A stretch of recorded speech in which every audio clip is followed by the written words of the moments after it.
Hello everyone, welcome back. ఇప్పుడైతే TS EAMCET counselling start అయిపోయింది. ఇంకా వెబ్ ఆప్షన్స్ కూడా ఓపెన్ అయ్యాయి. మీరు ఏ ఛానల్ చెక్ చేసినా టాప్ 10 కాలేజెస్, టాప్ 15 కాలేజెస్ అంటే ఏవో కాలేజెస్ చెప్తున్నారు. అండ్ ఇట్ మోస్ట్ ఇంపార్టెంట్లీ అది ఒక పర్సన్ నుండి పర్సన్కి వేరీ అవుతుంది. మీ కాలేజ్ లిస్ట్ అనేది మీ ఓన్గా మీరు ప్రిపేర్ చేసుకోండి. లైక్ వాళ్ళు చెప్పే టాప్ కాలేజెస్ని బట్టి దాని డిస్టెన్స్ ఎంత ఉంది, హాస్టల్ ఫెసిలిటీస్ ఉన్నాయా చుట్టుపక్కల, ఇవన్నీ కన్సిడర్ చేసి అయితే మీరు కాలేజ్ లిస్ట్ ప్రిపేర్ చేసుకోండి. ఇంకా మోస్ట్ ఇంపార్టెంట్లీ ఫస్ట్ ఫేజ్లోనే మీకు మ్యాక్సిమం సీట్స్ అనేటివి ఫిల్ అయిపోతాయి. సో ఫస్ట్ ఫేజ్లో మీరు ఎన్ని ఎక్కువ అయితే అన్ని కాలేజెస్ పెట్టుకోండి లిస్ట్. సో ఏదో ఒక కాలేజ్ అలాట్ అవుతుంది.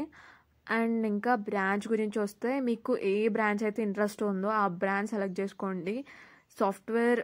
నాకు సాఫ్ట్వేరే important and on campus placements కావాలి అంటే టాప్ కాలేజెస్కి వెళ్ళండి. అండ్ మీకు బ్రాంచ్ అవసరం లేదు, అయినా నాకు ఆన్ క్యాంపస్ ప్లేస్మెంట్ సాఫ్ట్వేర్లో కావాలంటే టాప్ కాలేజెస్ ఏ బ్రాంచ్ వచ్చినా తీసుకోండి. నాకు ఫ్రీ టైం కావాలి అనుకుంటే మాత్రం టాప్ కాలేజెస్ కాకుండా వేరే కాలేజెస్ ఉంటాయి, అందులోకి వెళ్ళిపోండి. ఫ్రీ టైం దొరుకుతుంది కొంచెం మ్యాక్సిమం. ఇంకా మీరు top colleges list according to మీ ఫస్ట్ అయితే JNTU, OU, CBIT, VNR, Vasavi, Gokaraju, KMIT, BVRIT, MGIT, CVR, MVSR, Anurag, Srinidhi, Vardhaman, సిఎంఆర్కే.